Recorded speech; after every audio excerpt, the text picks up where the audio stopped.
Hey everyone, Nicole Cooper here. And it is a little late. I have a little bit of a voice coming back after a couple of days of being voiceless. But I just wanted to hop on here really quickly tonight to just talk to you about why it's so important to invest in your peace of mind. And to also talk to you about the one thing that you can be doing that could be killing your personal happiness and success. So good to see all of you. You know I'm happy to have a little bit of a voice, right? But I wanted to hop on here really quickly. Good night, everybody. Good night. Good to see you. So I want to just share a little bit of backstory with you guys and just talk to you about the importance of truly honoring your spirit and your voice that is speaking to you when you are in certain situations, in certain circumstances, okay? So for those of you that don't know, and hey everybody, if you're new here, and you guys share this video with some folks, this is a personal development video where we're gonna talk about the importance of really investing in your ability to think, get clarity in your life, to think clearly, to see clearly, and to truly honor what you want and not what other people want. So if you know other people that can benefit from this, go ahead and share it. And if you want to learn more about what it is that I do and actually get this free document that I put together called the Focus Formula that's designed to help you get clarity and focus, you can go to yoursixfigureyear.com, yoursixfigureyear.com. So ladies and gentlemen, I'm sitting here in my kitchen and we recently just moved this week. And so we have this cute little apartment. I haven't lived in an apartment in almost 10 years, but we just moved to Atlanta about 3 months ago. And unexpectedly, we came here to work and someone ended up giving us their home. They had a second home and told us, hey, if y'all want to stay, you can live in this house. And we decided to stay. And so over the past 3 months, we've been here in Atlanta. But just to give you guys a little bit of backstory, a year ago, we made a very drastic decision to sell everything we own to go stay with my mother-in-law so that we could focus on becoming debt-free and then get an RV and travel the country, right? However, when we got to Florida, which was where we went from Texas to Florida, we got there and it was a very miserable adjustment season for us. Like everybody realized how much we missed our stability, how much the kids loved going to the same school, having the same friends, and the whole 9 yards. And basically the family conversation was, RV's not gonna work for us in this season. So we need to go ahead and either go back to Texas or find somewhere to call home. And we ended up making the decision for Atlanta to be home, right? We just didn't know when we would make this decision. So while we were staying with my mother-in-law, I actually launched a company, okay? And the thing about launching a company is that it takes time, it takes money, and it takes resources, financial resources. So we wanted to keep our overhead extremely minimal. And the thought of moving into a new place with more expenses and overhead was kind of scary for me because I'm like, I'd rather invest it into a team. Fast forward to us coming to Atlanta and the store opening and all this stuff happening. We ended up in a house that was way out, almost an hour and a half outside of the city. And not only was it an hour and a half outside of the city, it was a fixer-upper that needed a lot of work. And we got it for cheap. But I never had a peace about being in that house. Number one, I'm funny about where I live. So if I'm living in a fixer-upper, I don't sleep good at night, right? And there was just so many things that was going on by being in that environment that basically it disturbed everybody's peace of mind, okay? And I talk about it from a spiritual standpoint. I tell people all the time, pay attention to your environment and pay attention to the spirit in which you are encountering your day-to-day interactions, because sometimes you can be in an environment that has pretentious spirits that have, I don't even know how to explain it, but it's a spiritual thing. One of the things that we noticed was my husband was always aggravated. I was aggravated. My kids were aggravated. My husband got sick the minute we got into this house, right? Ended up being hospitalized 3 times when we got into this house. And it just seemed like our world was falling apart in this environment. And it was frustrating to me because I'm like, I know the door opened for us to be here. I know we're not supposed to go back to Florida, but what are we supposed to do? And in my mind, I allowed a lot of concern about, oh gosh, moving into the city, all the things that you hear, the crime, the this, the that, and the other. But my spirit was saying, you have business to do. You have work to do. You have an opportunity here in Atlanta. This is where your greatest network is, your greatest opportunities for entrepreneurship are. And you know, you are supposed to be in the city. Some people need to be in the suburbs. Some people need to be doing life 90 minutes back and forth commuting. But you have an assignment. And I began to pray about that thing, and I began to ask God, like, all right, God, where are we supposed to be? Because this house is not it. And I was actually really frustrated because I'm thinking, the kids just moved schools from Texas to Florida. We moved to Atlanta. They got a new school in Atlanta. Now we got to move schools again. We got to move addresses again. Just got a new driver's license. We had to do all this stuff.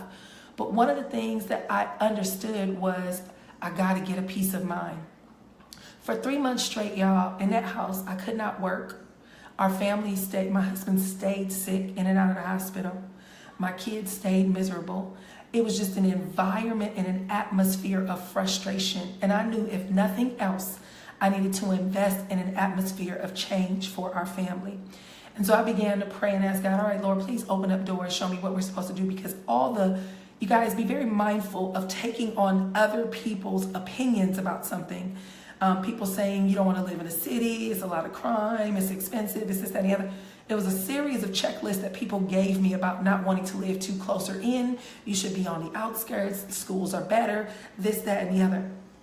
And so that fear was in the back of my head, but in the front of my mind, I knew, I got an assignment to do in the city of Atlanta. I'm not like everybody else. I know I got a mission here in the city. I know that God has called me to do some great and amazing things in the space of entrepreneurship, in the space of coaching and training, consulting, and even in the space of ministry. And people need access to what it is that I have, which means that I need to be close in. Long story short, guys, I have one of my best friends from college, 20 plus years friendship, 23-year friendship, live around the corner. And she said, hey, let's go look at some places. I'll go with you. And one of the first places we went to, I fell in love. I was like, oh my God, this place is so amazing. And first thing that popped in my head, because it's in the middle of the ritzy-pritzy part of town, right? Which means nothing but mansions around the corner from here. And so when we got over here, first thing hit my mind was like, oh snap, this is going to be expensive. But what I felt, guys, was when we got onto the grounds, the person that we met was amazing. He took us on this tour. I felt the spirit of peace. And I was like telling her, like, Mel, oh my God, I love this place. You know, you can just feel it. Like, we walked into the home that we're in now, and I was like, this feels like home. Like, I can feel a true sense of peace about where we were. So we talked a little bit about prices.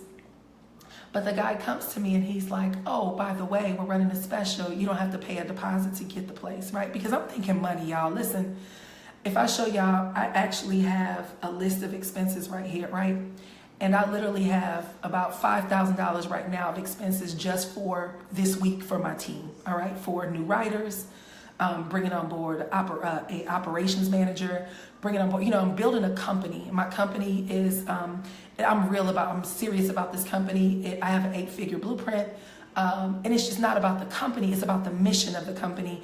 It's about partnerships and bringing people on board, creating jobs, but also giving people platforms for them to actually get their messages out there. So I'm going to be doing a lot of strategic partnerships where tons of people get to benefit from the growth of our company. Like, it's a truly amazing vision that I'm honoring. And so I've been fully committed into investing in that vision, which means that we have had to scale our life down tremendously. I mean, I went from, you know, multiple 6-figure earner every year in the network marketing industry and in, you know, online marketing and other things to putting everything on hold to pursue this vision of building a business. So when it comes to finances, I am not like how I was last year. Last year, I could just spend because the money was always coming in. This year, it's like true reshifting of investing this money into building something that will last over the next couple of years. So when we got here, I was a little worried, like, oh God, how much is it going to cost? How much is that? And so the guy was like, listen, there's no security deposit. So in order to move in, it's only going to cost you, I think it was like $300 to $400, right? So I look at my girlfriend Mel and I'm like, Mel, $400 to move in, plus you pay the prorated rent. I'm like, okay, that's not a biggie, right?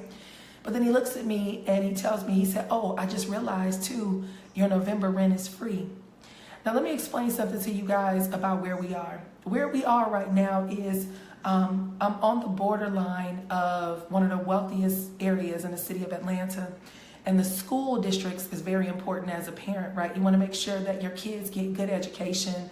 And especially with all the stuff my kids have gone through, they need to be in an environment where the teachers are attentive and involved. And that is a parent involvement kind of school. So not to knock our schools in the inner city or anything like that, but my kids have been through a lot. We've been through 3 states in the past 12 months. And this is their 4th school in 12 months. Okay, so they started in Texas, went to Florida, started off in this new city out here in Paulding County in Dallas, Georgia, where we started when we first got here. Now we're in Fulton County. So you're talking 4 moves for a 5-year-old and a 9-year-old in a year. And I'm like, I need to be in an environment that we are working together to make sure that our kids don't get, challenged, mentally frustrated where they are. So the school here where we are is surrounded by private schools, and it has a 10 out of 10 rating, okay? And when we passed by, it was nestled amongst all these mansions. So, and when we pulled in, you're seeing like, high-end luxury cars or whatever. So I'm like, oh my God, like living in this place gives you access to that school, which means that my kids will get the benefit of being in this school. And so long story short, we found this place, fell in love with it, and I kind of looked around a little bit more to see if I can find something like it. Couldn't find anything like it. And so I said, okay, we worked on the paperwork or whatever and submit the application.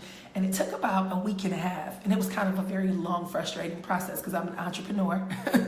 And my money comes in multiple different ways. And so usually as an entrepreneur, they want to see bank statements and they want to see tax returns and all this stuff. And we were just filing for 2016. So I had to go through a lot of extensive stuff as an entrepreneur to prove my income and all this other stuff. Fast forward to Thursday. We get the call and we're told that we can go ahead and move into this house, right? And I knew that I was in need of a new environment. I knew that I had to change where we were because I wasn't who I'm called to be. I wasn't my best self. I was very aggravated. I was complaining all the time. I was frustrated. I was extremely emotional. Everything about my mood was disrupted and I couldn't even pray. It was hard for me to pray. It was hard for me to read books. It was hard for me to read my Bible. It was hard for me to do all these different things to get myself in this state of peace. And I'm like, Lord, what is this? So long story short, we get the opportunity to go ahead and make the move. And we made the move Thursday and we get into this place. And one of the things that I immediately noticed is all of us felt at peace. All of us looked at each other and we were like, oh my God, I can feel that God has opened up the door for us to be here.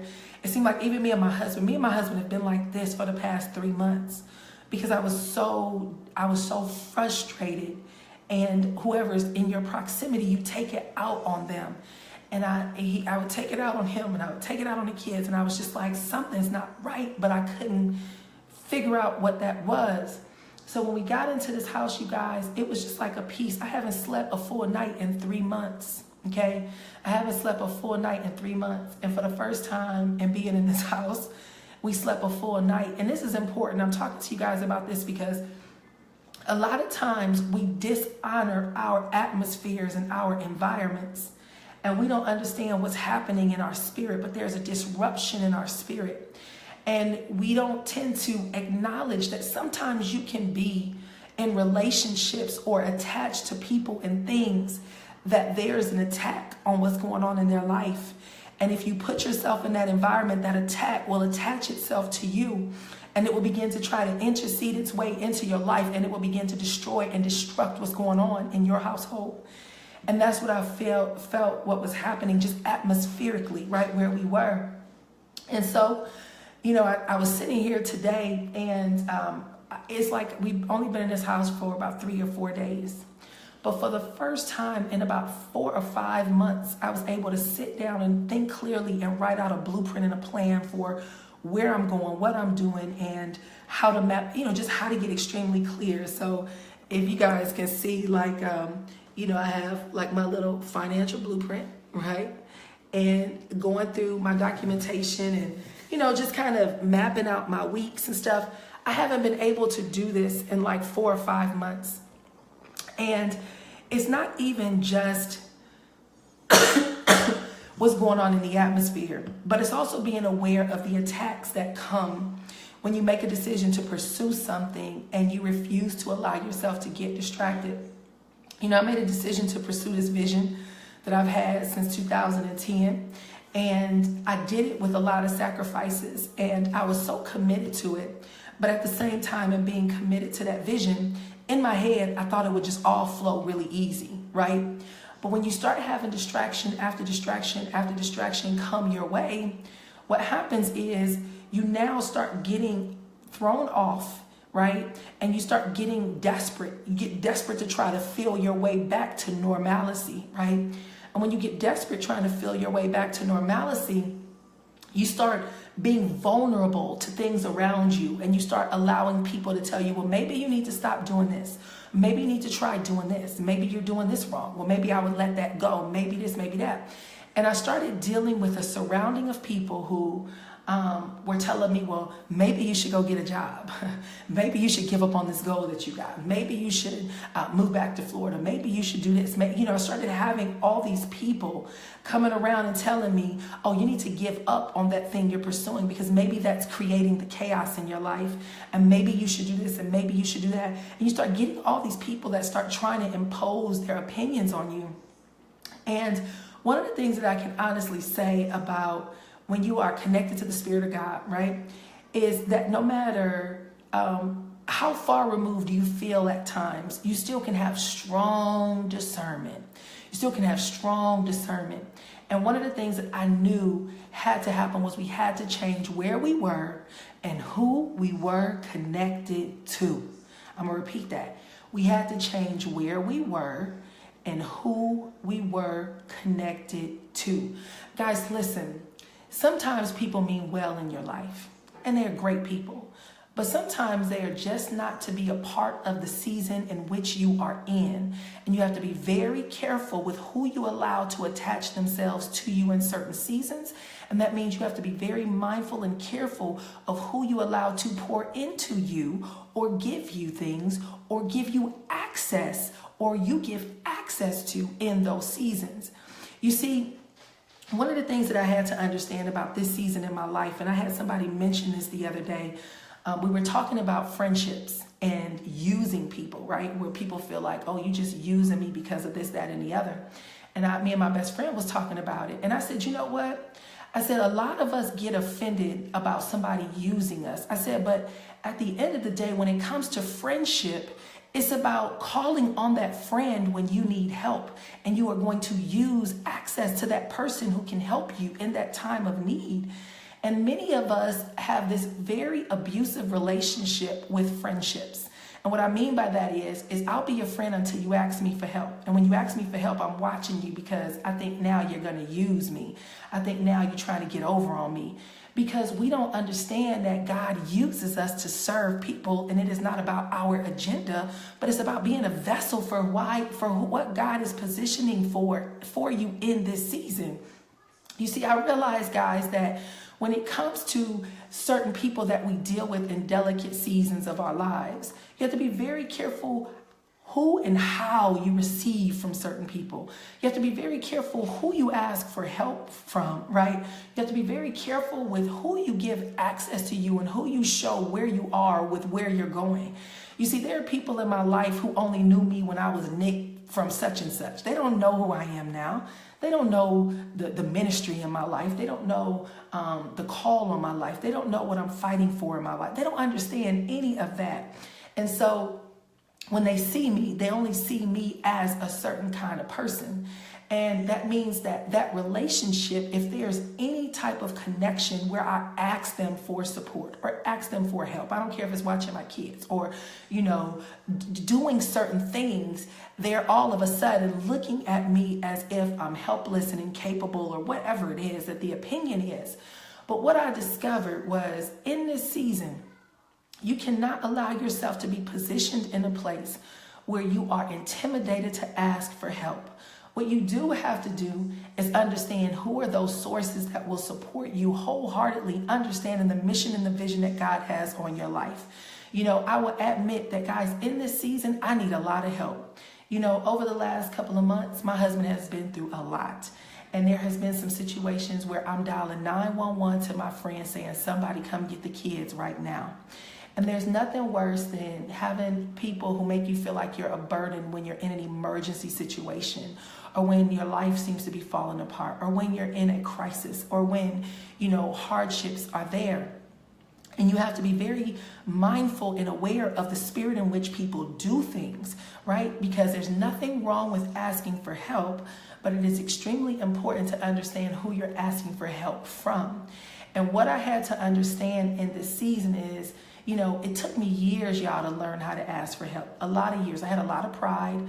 I would do anything for you. I would give you anything, but I always felt like I was not qualified to ask for help, especially when it comes to, just the season that we're in now, where there's some times where I'm talking to my friends like, hey, can you do my hair? Can we barter? Because this $100, $200 that I got to spend on my hair, I really need to be spending it somewhere else, right?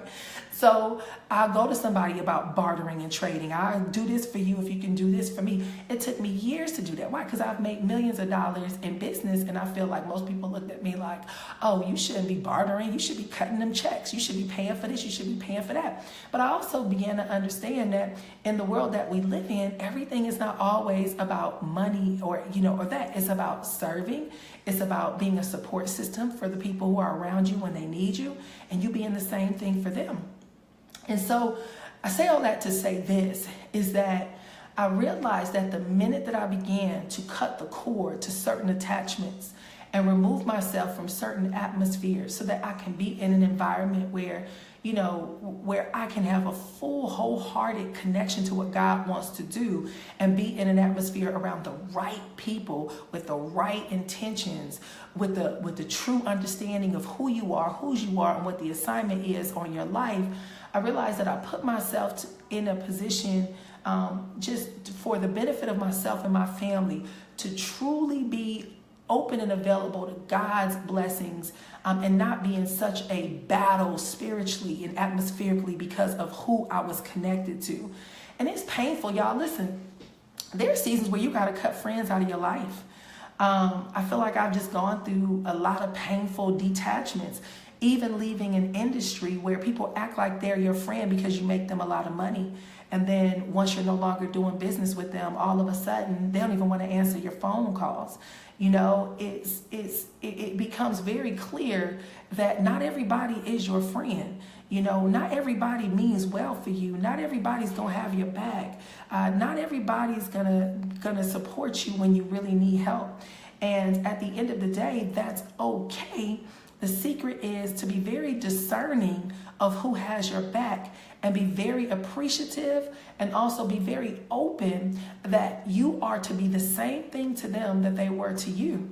And so long story short, guys, listen, we had to make some decisions. I had to make some decisions. I had to overcome my fears. We had to make a deep dive and get back into overhead, right? I'm like, oh snap, we have like this overhead again. But God is so good. When he put us in this apartment, he put us in this place, I can't tell you how many miracles has happened in 5 days.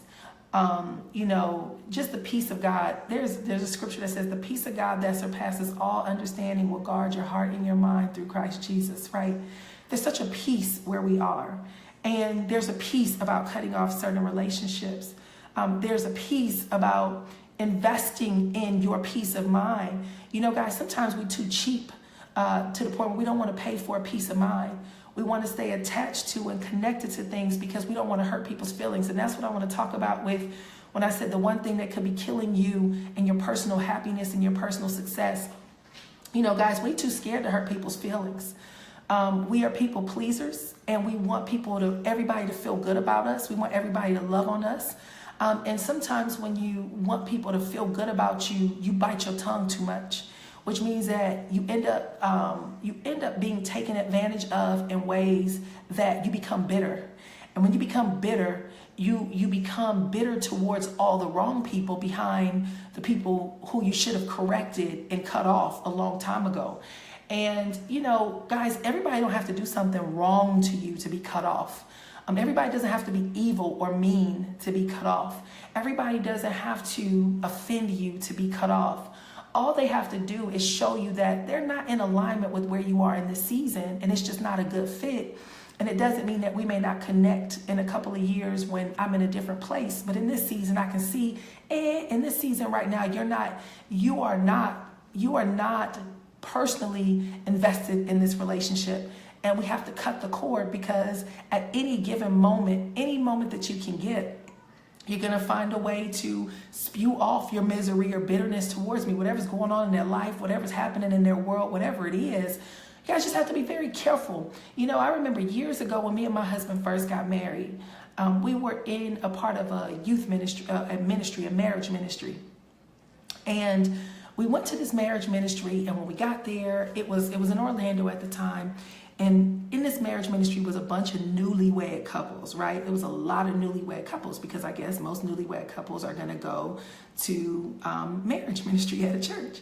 So we get into this marriage ministry, and we enjoyed it. We used to have good conversations. Of course, it was the women against the men, and talking about, you know, what men do that we don't like, and what the men would talk about what the women do that we don't like. And so we get into this marriage ministry, and we started hanging out with the other couples. But there was a problem. I noticed that every time we separated ourselves from those other couples, me and my husband, we can have just gone out to dinner with these couples, but we would be fighting on the way home. Or they would come over to the house, and we'd get to fighting after they leave. Like, it was like a non-stop, contentious battle between my husband and I every time after we were connected to these people in this marriage ministry. And so one day I said something to him, and actually it wasn't just the marriage ministry.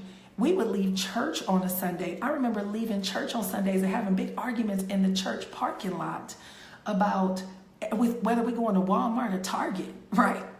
And I was like, why is there so much contention between us over stupidity? Why are we fighting, right? What is this? What is this spirit? Like, I understood spirits then. I was like, what is this spirit?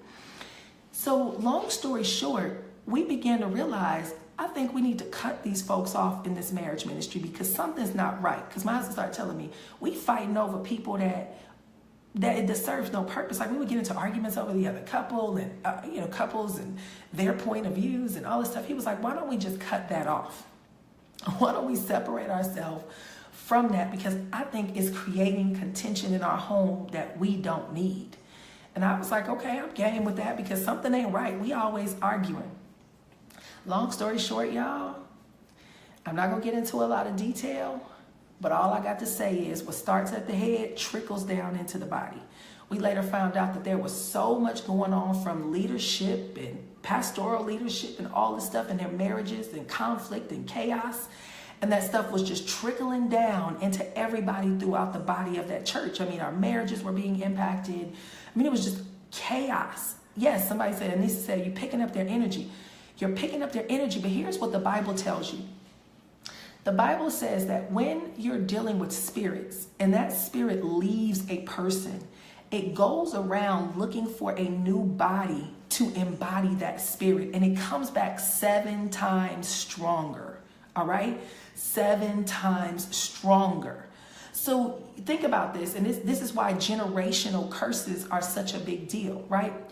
Because if you have a father who dealt with promiscuity, right? The daddy was a Rolling Stone, and he had 50 kids all over the place, and this, that, and the other, and he may have passed on. You know, his spirit transfers, it can transfer over into the next generation if it's not broken. And then the kids can be dealing with that promiscuity, right?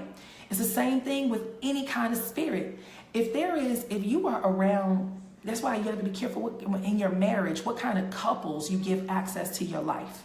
If you are around couples who are always beefing and have all this major conflict in their life, and they come to you and they pour all that out on you, you have to be very careful that conversation, even though we want to be there for each other, that contention doesn't release itself into your household and come 7 times stronger and begin to create chaos and wreak havoc in your life. The Bible tells us that the enemy roams around like a roaring lion, seeking whom he may devour. His mission is to steal, kill, and destroy. So everything is spiritual warfare, y'all. Everything is spiritual warfare. That's why you have to be so mindful of your spirits, of the presence of where you are. I'm very, very big on spirits and energy. If I walk into a room and something don't feel right, I catch it. My husband thinks I'm crazy, but I would tell him all the time, something's not right about that person. That's how grandma used to be, right? Yep, Fallen. Yep, I remember that movie. But that's why grandmama and mama had that intuition. You can pick up on stuff and you can say something ain't right where we are.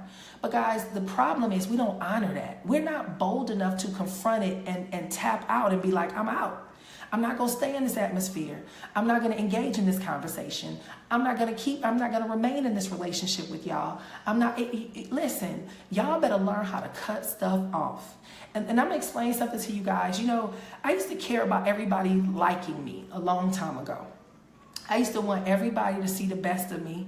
I used to want everybody to think I'm so nice. I used to want everybody to think that I'm the best friend ever. I used to want everybody to have such a great point of views about me. The reality is, no, I'm not. There's things about me that suck. You know, I got a background of street in me, right? And it don't take much for the street to come out. I have street smarts and book smarts and Bible smarts, right? And there's a combination of stuff up in there that isn't always well received. Some people don't like when they find out that Nicole's not a pushover, right? Some people don't like when they find out that Nicole's going to speak her mind and tell you the truth and that you may not be able to handle it. Some people don't like the fact that I tell them, you know, straight up when something's out of order. Like, people don't like that. And I had to learn that it's okay for everybody not to like you, but I'm not going to compromise my role and my assignment on this earth to please you. I'm not going to compromise my peace of mind to make you feel good about me not hurting your feelings. If something ain't right up in this house and I'm in your house and I got to go, like if there's drama and chaos and, you know, spirits that is attaching themselves to me or our family and it's beginning to create drama in our atmosphere, oh, we got to go. Like if your friendship is becoming cancerous and it's to the point now where I'm always feeling like I'm being robbed of my spirit because I'm dealing with so much spiritual force. Oh, that friendship got to be cut off. You know, we have to be very, very mindful of what we attach ourselves to.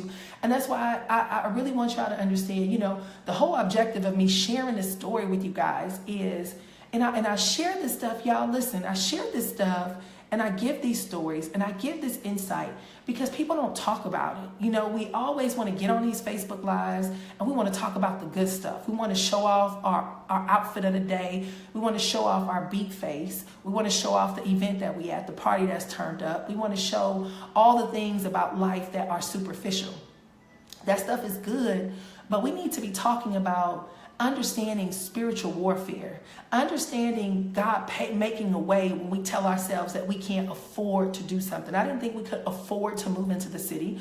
I didn't think we could afford to, you know, do what we needed to do to get here. And that's not even me, really. Y'all know I can map out a plan to make money in a heartbeat and make it by tomorrow.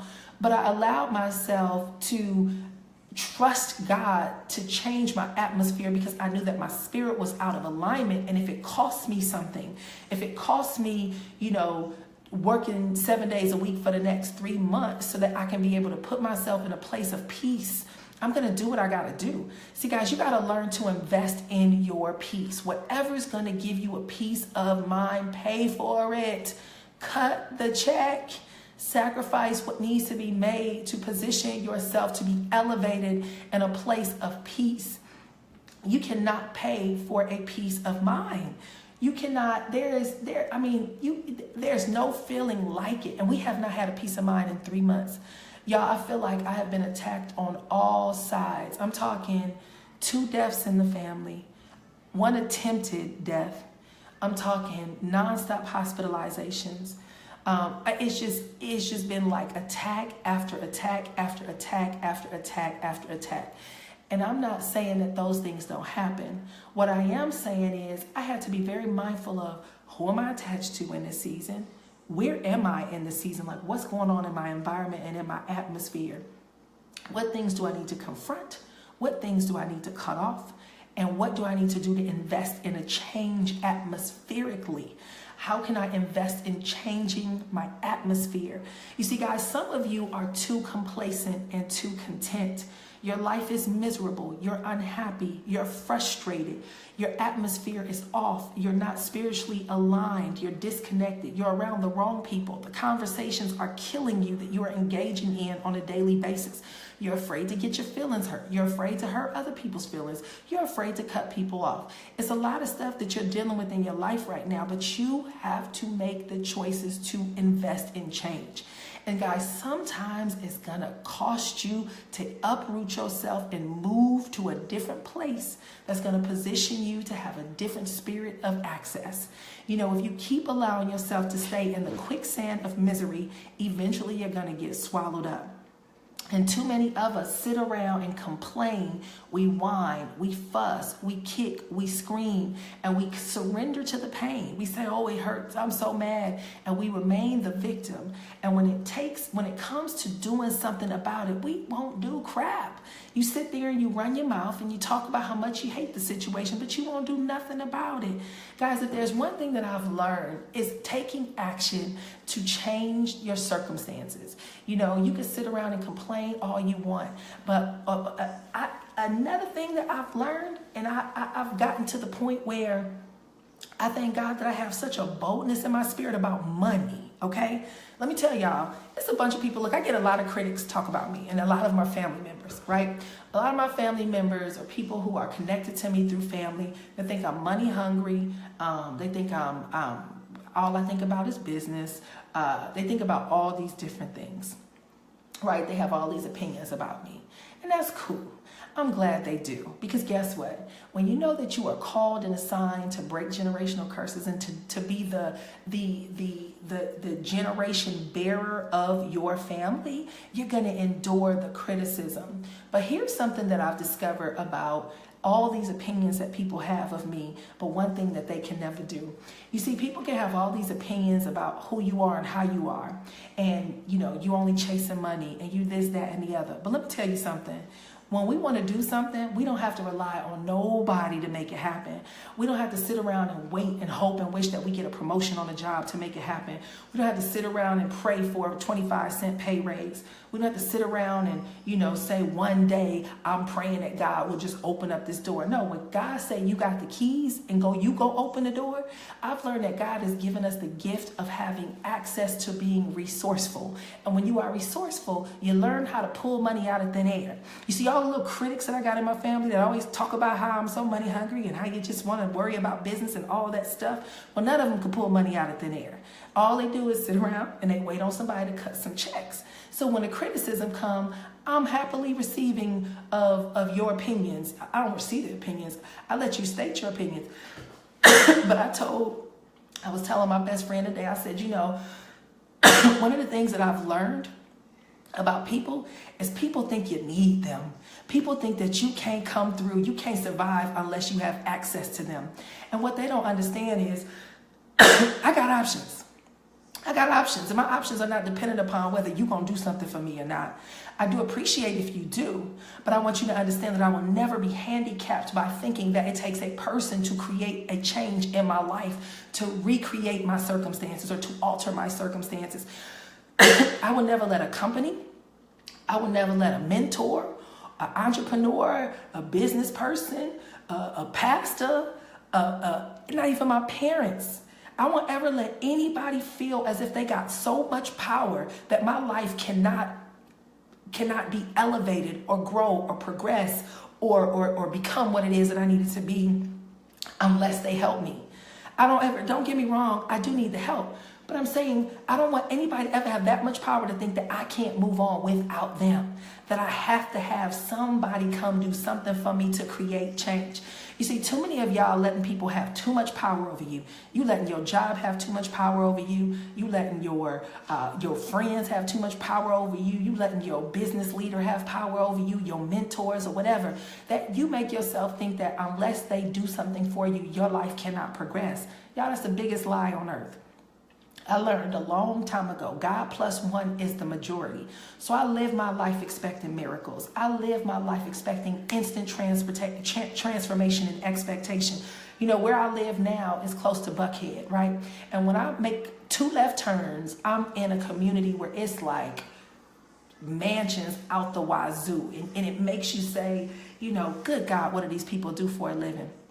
And I told my best friend, I said, where you start is often where you finish. I said, God did not mistakenly put me over here in the same zip code as these people for me to just look at their house and say, what do they do for a living? He put me here to position me that I will be in that house. I will be over here in the zip code with my house. My kids will be over here going to these schools with these kids. You know, I will be having one of the people that have access to these individuals because I'm called and assigned to be one of the legacy bearers of wealth and change and transformation. You see, I tell people all the time, riches is what you have, but wealth is who you are. It ain't always about money. It's about understanding your worth and what you're called and assigned to do, that you don't ever let your circumstances dictate where it is that God has assigned you in your life. You see, I don't care if I'm sitting on a street corner with nowhere to live in a box that I'm carrying around, pushing around in a shopping cart, and I'm trying to find my way back to life. I heard Jacqueline Onassis said this a long time ago, and this is the power of God giving you that spirit of understanding and assignment on your life. Years ago, Jacqueline Onassis said that if I ever lost everything I owned and I had no money in the bank, she said, all I got to do is go down to Wall Street, go to the most expensive restaurant on Wall Street, go in there, sit down, order me a glass of water, and listen to the conversations around me, and I'll walk out a rich woman. And see, what she meant was, I understand how to take that information and turn it into income. And guys, if that's one thing I got the gift of, I know how to turn information into income. You see, you got to learn how to get to a place where you don't just be so powerful in prayer, but you be powerful in taking action. You be powerful in creating your circumstances. You be powerful in turning these ideas and executing on those ideas and manifesting what it is that you want in life. Too many of us are sitting around waiting for a ticket and a pass from somebody to open up some kind of door to change our circumstances.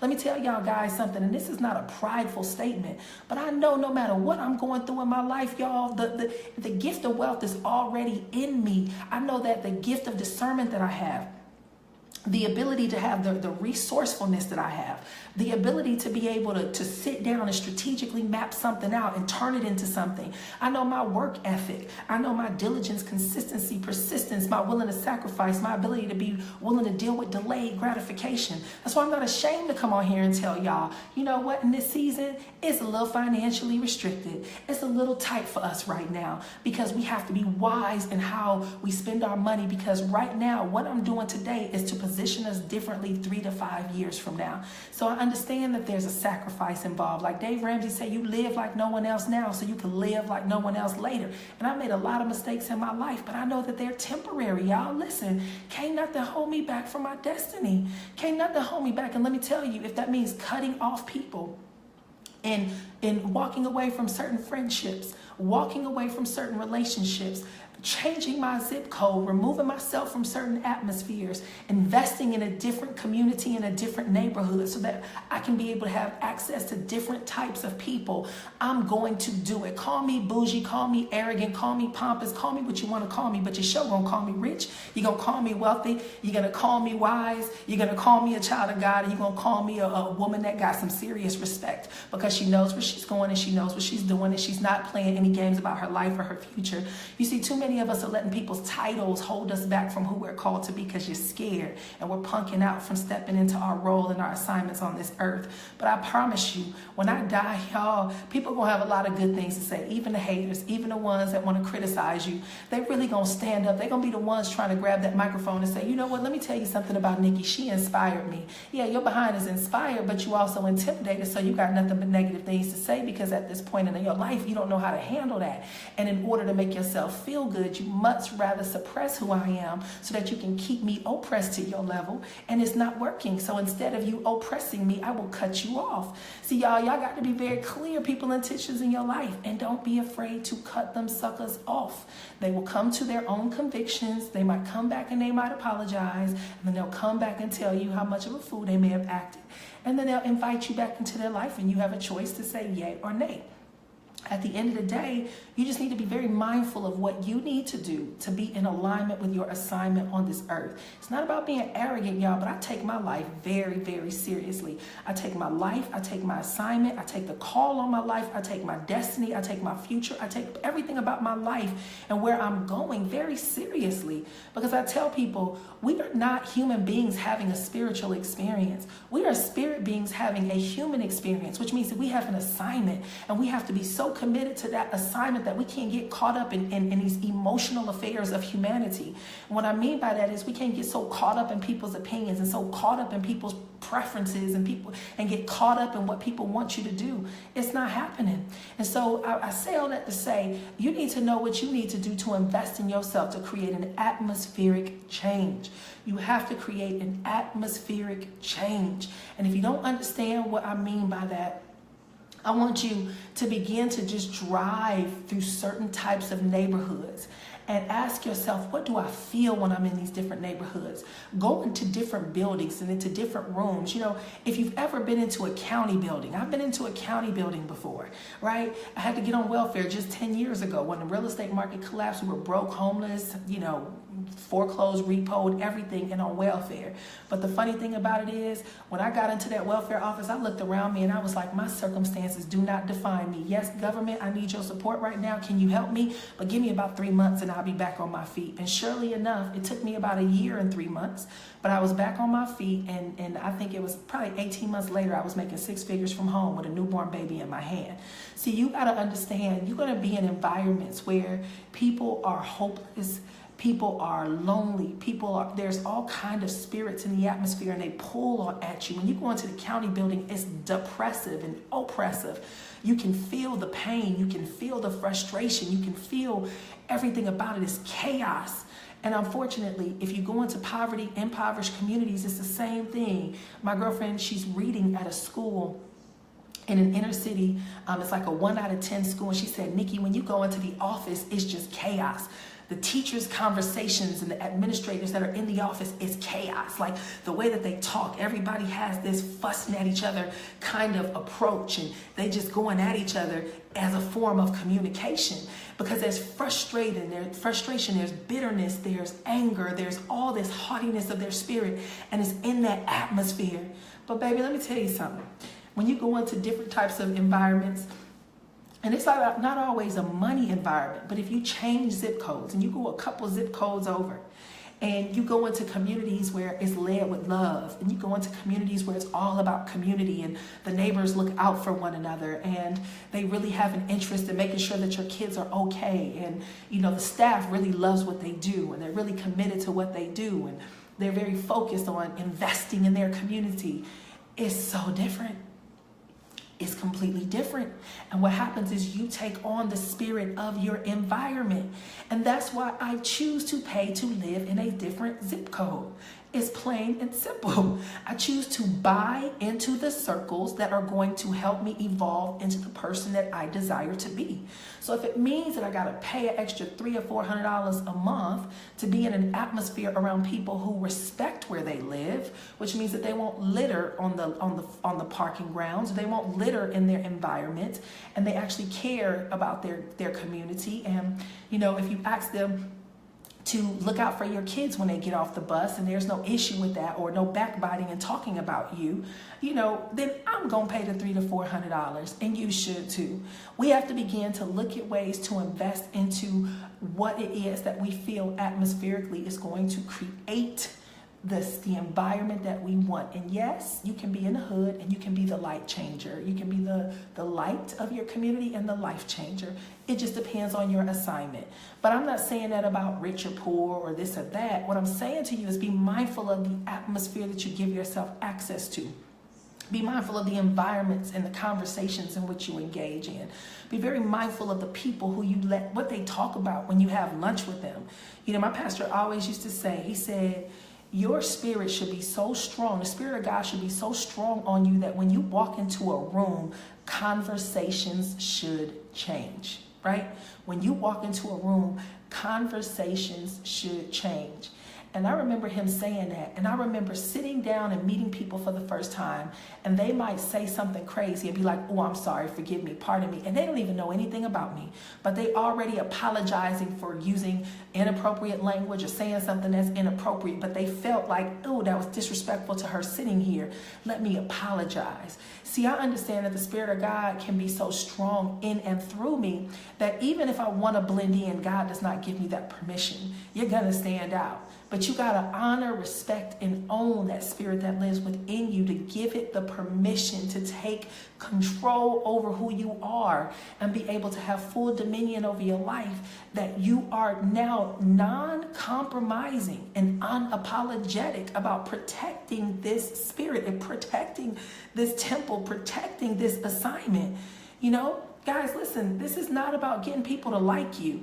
My pastor always used to say, I didn't come here to take sides. I came to take over, right? I came here to do God's will. Like, I'm not here to take sides. I'm not here for this team or that team to like me. Nah, move out the way. We're here to have dominion on the earth to do God's assignment. So this ain't about being liked. It ain't about blending in. It ain't about being apologetic. It ain't about people understanding you trying to make everybody understand who you are and how you are. It's simply knowing this is who I am and how I am, and I'm going to do whatever it takes to honor and own where it is that I am assigned to be. And so, my friends, for those of you out there who are your major people pleasers, that's killing everything about your life. You're trying to please everybody. You're trying to make everybody happy, and you don't want to say no, and you don't want to turn nobody down, and you want people to think so great of you. And if you do say no to something, well, what are they going to think? You know what? They'll be all right. They will be okay. You have to understand that when you are assigned to do something, when you go against what you know you should not do, it's going to work against you. Is going to work against you. And I cannot tell you the 3 months of battle that I went through because I didn't open up my mouth and I didn't say, no, we're not going to do this. Instead, I tried to play nice and be a friend, and that bit me in my you know what. And so I want y'all to understand, it is time to be bold. It is time to step up and truly acknowledge who you are, whose you are, and what you are called to do, and to begin to remove the nonsense and the riffraff out of your life and only operate in the things that are going to support and allow you to be in alignment with your assignment. Y'all know I can go on and on all night, but I just need y'all to just understand, invest in your peace of mind, because she's back. I haven't had this level of strength in me in over 3 months because I can feel the attacks of the enemy by allowing myself to be attached to and connected to the wrong environment. And I could go into a lot of detail, but I'm not. But all I got to say is you better be very careful who you attach yourself to, and very careful what spirit you let into your house, and very careful who you allow to have access to you and your family. You better start cutting folks off when you see that spirit is not right. You better start removing yourself from people that you can see are there to, they may not mean negative of you, but the spirit in them that is trying to take over them is trying to destroy you. And you better disconnect yourself from that nonsense. Pray for them, but keep it moving. Pray for them and keep it moving, because y'all, it's getting real out here spiritually. It's getting so real. And if you are not able to stand, if y'all don't have a relationship with God, y'all, listen, if y'all don't have a relationship with God and you are allowing yourself to be vulnerable out here by yourself with no spiritual covering, baby, I feel sorry for you. I feel real sorry for you because it's getting real out here in these streets. It's getting real with the people that we're dealing with. I saw a story today about a little girl who her mama flew her to Hawaii. The court forced her to fly her daughter to Hawaii to spend time with the husband. I guess they had a divorce or boyfriend or whatever. And he had a new baby mama, and the baby mama scalded this little girl, poured boiling hot water over her because she got into it with the mama, and killed the little girl. This is the kind of stuff people are doing now, right? People getting so like losing their mind. The girl was 2 years old. The girl was 2 years old. And here's how I have a peace of mind about when stuff like that is happening. See, I know that we're spirit beings having a human experience. So this is how I'm able to mentally stay strong despite all the chaos that's happening on the earth. I understand that God will come and get your spirit. Although the physical looks like it's been traumatized, God comes and captures that spirit and removes it and takes it with him to heaven and allows that spirit to truly operate in the goodness of God. But on the earth, it looks like you've been destroyed physically because of how somebody tried to take your life. But y'all ever heard of people say, you can take my body, but you can't take my soul, right? See, this body is going to die, however they're going to die. Everybody has a way that they're going to die. We don't know how we're going to die. But that spirit inside of us, God will come and capture that spirit and take you on up with him. And you don't have to worry about this physical flesh because it's going to fall apart anyway. But the enemy's role is to make you be intimidated by all the destruction that people do to the physical bodies, that it makes you paranoid and fearful and doubtful that God even exists. And so the more they can pump at you all the negative things that people are doing on the earth, the more fear it creates. And when you have that fear, you lack faith. And when you lack faith, you don't trust God, which means that you become bitter towards God because you don't believe in him, because you feel like if God is real, these things wouldn't happen and these people are suffering. So you reject God and you start opening yourself up for the enemy to take over and bring all the manipulation and the sabotage that he can to try to take control of your life. And so the way that I'm able to see all the chaos in the world and not be limited by them is because I know that God will snatch my body up. If somebody came and tried to do something to me, whatever happens, however God is going to take me home, it's going to happen. I'm going to leave this earth, but they can take my body. They can't take my spirit. They can't take who I am on the inside that borrowed this body while here on this earth. They can't, you can't. Listen, the enemy, that's why the enemy wants to steal, kill, and destroy, because he's mad that my spirit's already assigned to go to heaven. He'll try to make it look like he can destroy your flesh, but he can't take my spirit and my call to God, to be with God, with the Lord. He can't do that. But you'll see all this negative evil on the earth being released with people doing craziness and doing having all kind of snaps where the enemy just takes over and they do these crazy things. And so I need y'all to understand the power of a relationship with God, because in this season, y'all, you got to be so spiritually discerning about people. You got to be able to look people and see exactly what their intentions are and know how you're going to be able to, is this relationship in alignment, or do I need to cut this person off before we even go any further? You need to understand who you're supposed to be connected to and how you're supposed to be connected to them. And see, when you start allowing yourself to be spiritually discerning, y'all, it applies in every area of your life. You see, even in chaos, you start getting clarity. Even in financial challenges, you start getting creative ideas, right? Even in relational hardships, you start becoming less emotional and more strategic. It's a lot of things that starts happening in every area of your life where you remove yourself from the human emotional breakdown, and instead you start taking on the spiritual maturity to say, you know what? There's just for example, for me in the last couple of months, it's been hell in my life. And a lot of people keep reaching out to me saying, Nick, how are you? And I tell them, you know what? In this season of my life, it's so much hell breaking loose that I cannot afford to be emotional. I cannot afford to cry. I cannot afford to break down and ask, why me? Instead, I have to say, okay, these attacks are coming from every angle. Lord, what are you preparing me for? Because the enemy is intimidated by my role and my position on the earth. What do I need to do differently to be able to be fully equipped to honor this assignment in this season? See, I understood these attacks are not just because I got a stroke of bad luck. It's because the enemy is intimidated by my assignment to the point that I had to reposition myself to be ready for war at any given moment, which means that I cannot afford to be emotional about anything. People will tell me that I'm real hardcore and you cold, you should be crying. What am I cry for? I'm not going to cry when I understand that this is a spiritual attack.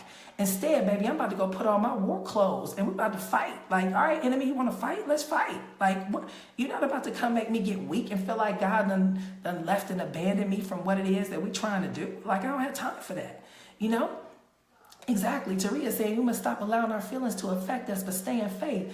And that's why y'all in this season, you got to be so guarded. You got to be so connected. Let me tell you, even in my weakest days, my spirit will not allow me to cave in. Even in my hardships, when you have the Spirit of God in you, you have a warring spirit in you. You have the ability to see through things that the world cannot see. The Bible tells you that the natural man cannot understand the things of God because the things of God are only spiritually discerned. What that means is that because I have the Spirit of God living in me, this is why most people don't understand this whole Jesus thing, right? When we talk about religions, people get offended. I'm not trying to tell anybody that there's only one religion. I'm not getting into all of that right now. What I am saying is, and this is what I've come to understand about why the whole Jesus thing is a big deal. When Jesus came on the earth as a man of flesh, right?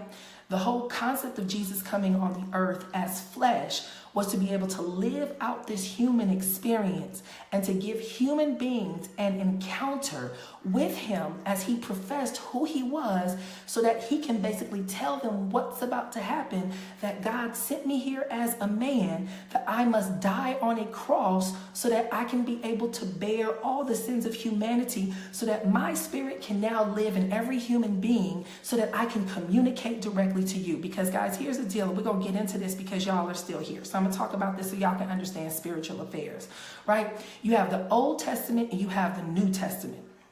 And I'm going to tell y'all street way because I'm a street chick. I learned the Bible in the streets, not in the church. And I'll tell y'all what I mean by that later. But I learned from some folks who let me be me and they taught me what the word meant in real practical life, not a bunch of religious rules, right?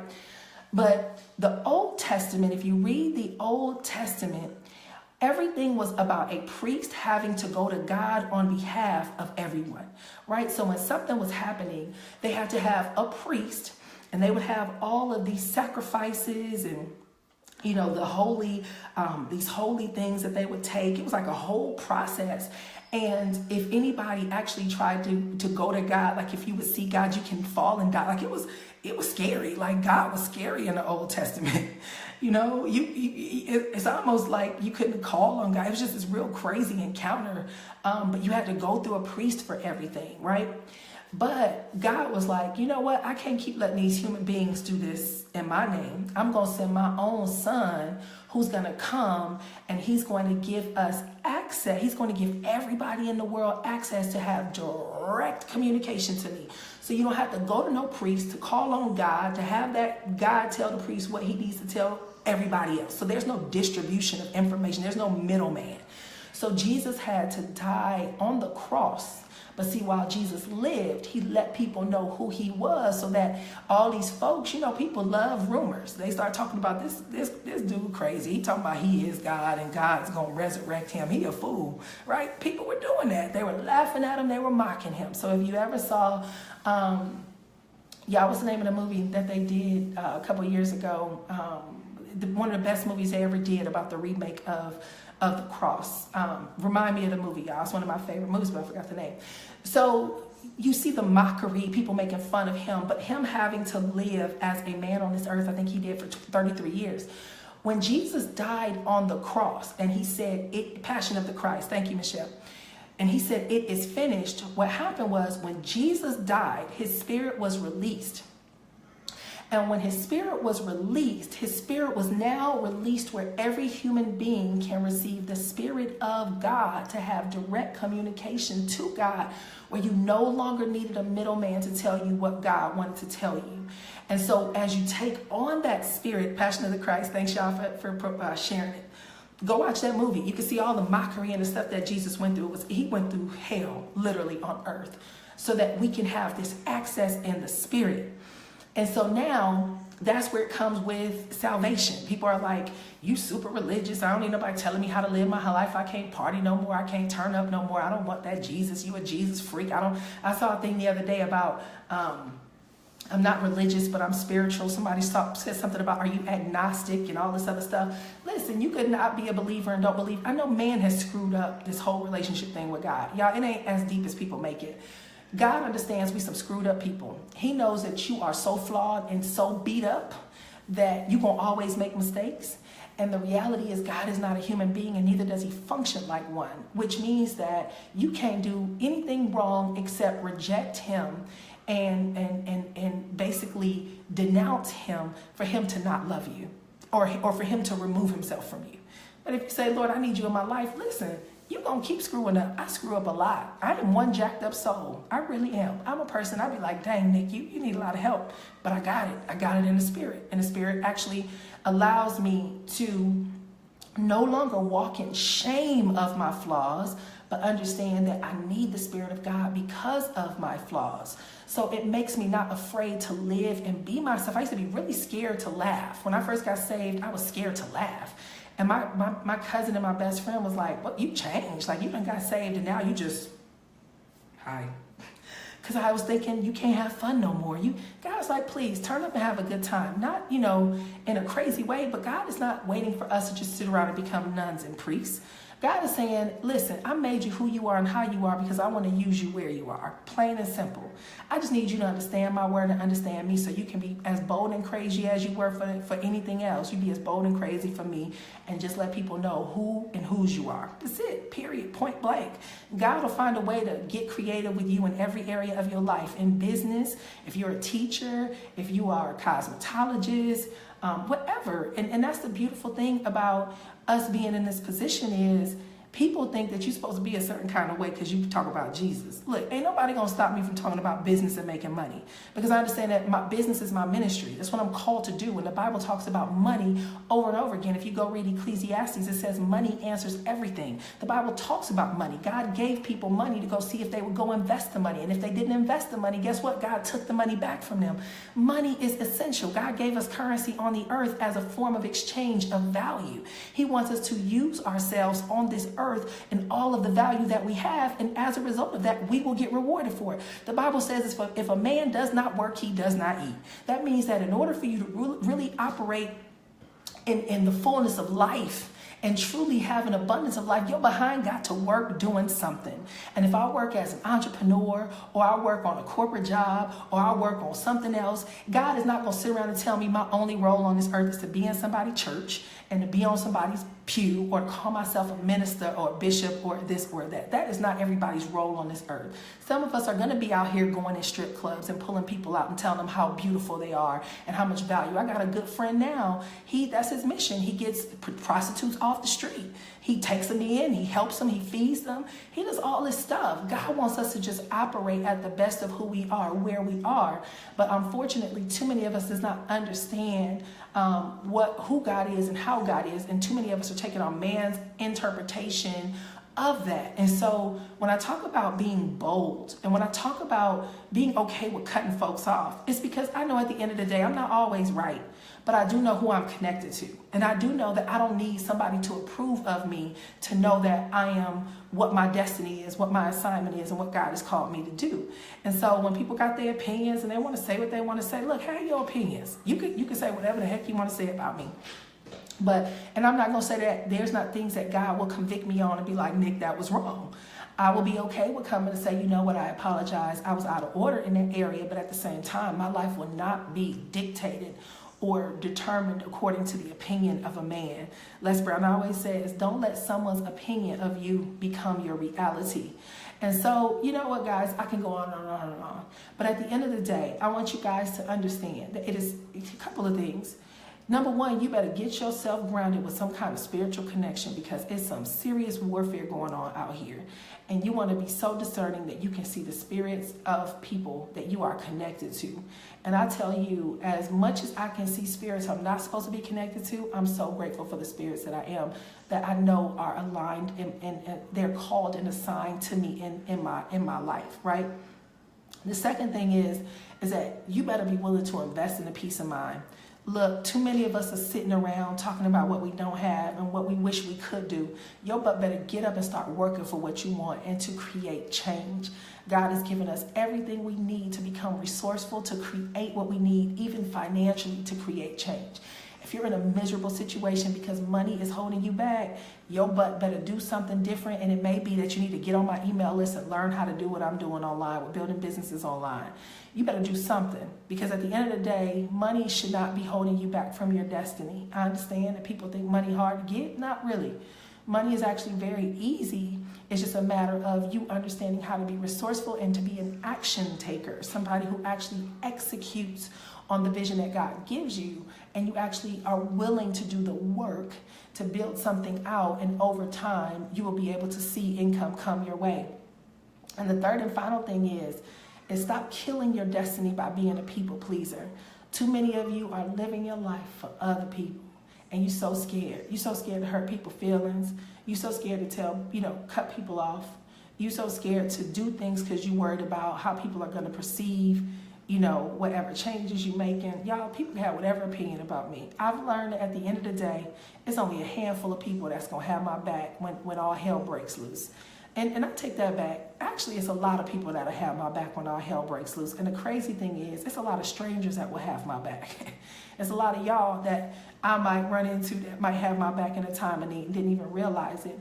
But I say all that to say is, don't focus on what you think you're going to lose when you are having to force, you have to make some bold decisions about cutting people out of your life. Instead, think about what you're going to gain, because as you remove certain people out of your life, you're actually making room for the right people to be in your life. And you have to stop allowing people to punk you and manipulate you to think that if you make changes to remove them out of your life because they don't serve you well in the season, and I don't mean everything is about you, but it's just not in alignment with your assignment, then you're going to be manipulated to the point where it can destroy your destiny. And they always say you're the product of your 5 closest friends. Pay attention to the 5 people that's in your circle. Or sometimes it's family members, y'all. Sometimes people got to get cut. People got to get cut. So, good God, how long have I been talking? How we get here? I thought I was going to come on. I always think I'm going to come on for 15 minutes, right? But hey, this is my ministry. This is my ministry. And I am so okay with being vulnerable and open and honest about where I am, so that I can be an inspiration to everyone else. Because sometimes, y'all, we don't tell the full story. We only show the highlight reel, and we tell people all the great juicy parts. And at the end of the day, the word of God says that they overcame by the blood of the Lamb, which is the salvation, Christ that hung on the cross, and by the word of their testimony. And the word of their testimony means that people came and talked about what they experienced with God. People came and shared their stories about the transformations that are in their life. People were vulnerable and open and transparent and honest, and they began to share how God began to do things differently in their life. And if there's one thing that I've learned about my true breakthroughs in life, my true breakthroughs in life have come when I'm so transparent, because that's when God can use you the most. It's about the ability to say, y'all, I'm so screwed up and I'm so jacked up and I'm so messed up, and my life is not perfect, but God will come in and make some miracles happen, because what he wants is for you to be inspired and for you to have hope that if he did it for me, he can do it for you. So he's no respecter of persons. And my voice is going out again. I done drank like 50 cups of hot tea in the last 2 days to try to get my voice back. I was in the bed yesterday. I couldn't even get up. But my life is not here to show y'all how amazing I am, how successful I am, how wonderful I am, how beautiful I can be when I beat my face and put my wardrobe on. My life is here to be an open book, to inspire, encourage, and remind you that God has got your back, and he wants access to your heart, and he wants to guide you. He wants to elevate you. He wants to show you the way. And guess what? He don't want to take the stuff from you that you enjoy. So stop thinking that, if I have certain things in my life that I love to do, that I got to be a prisoner now because I like Jesus. Man, please. God will allow the things that you truly enjoy to become an even greater platform for you to impact even more lives. And it doesn't matter whether it's sports or business or speaking or whatever, he will elevate your platform even higher. And so I've seen it, I've experienced it, and I know, y'all, this is just the beginning for me. I'm so happy. Like, I told my husband, I never thought I'd be so happy to be in an apartment in my life. But it's not just the apartment, it is knowing that God has given us a place of peace to get positioned for our purpose. This is just a temporary holding tank, but it's an atmospheric change to allow us to have the peace of mind to be open to what he's doing to it for us in this season so that we can be positioned for our assignment. So don't ever get emotionally attached to stuff. Don't get emotionally attached to your location, to your house, to your things, to none of that. At the drop of a dime, be ready and willing to move when God says go. And then be open to hear what he has to say about the new assignment on your life. So guys, I guess this is a midnight ministry kind of thing. I'm hoping that it helps somebody. I'm hoping that y'all share this with some people. I will continue to share with you guys what is happening in my life because I want y'all to be inspired to just have that relationship. And I'm excited. Like, dude, I'm so excited. So I literally just sat here and I wrote down my $20,000 plan for the week. So I can talk business and I can talk Bible. And I can also talk how to make money. So before this call, I mapped out my 20K plan for the week. I got a 20K plan. And I'm going to build on that plan. And I told my girlfriend, I said, I got a goal to generate 60K by the end of the year. And the fourth quarter is always my biggest months out of the year. Now, I lost pretty much October, you know, from all the stuff that was going on, but it was positioning me. So I got 2 months to make 60 grand. So if you want to get on that board and on that train with me, I'm going to show y'all how I'm about to do it. It's taking ideas, information, and turning it into income. I got a lot of stuff I got to do. And you know, a lot of people I got to pay back. I had a lot of investors in me in this season. Thank you, Lord, for my wonderful investors, all my friends who were coming through for me to help me through this season. And it's time to get to work. So, yes, y'all, midnight ministry. My voice is going away, so God is saying, shut up. That is enough. You have done your job. So I'm going to wrap this up here. Y'all have a great and awesome night. I'm praying that God has spoke to you about some things and you can share this with somebody. And y'all can go get your free focus formula at yoursixfigureyear.com. All right? And stay tuned. I'm going to start doing some more live events. We're going to do some stuff. I got a Plan Your 2018 event coming up in December. So if you want to learn how to map out your profit plan for 2018, baby, and your business strategy plan for 2018, if you want to know how to turn them ideas into income for 2018, I'm doing an event December 8th through the 10th here in Atlanta. All right, so stay tuned. Good night, y'all. Bye.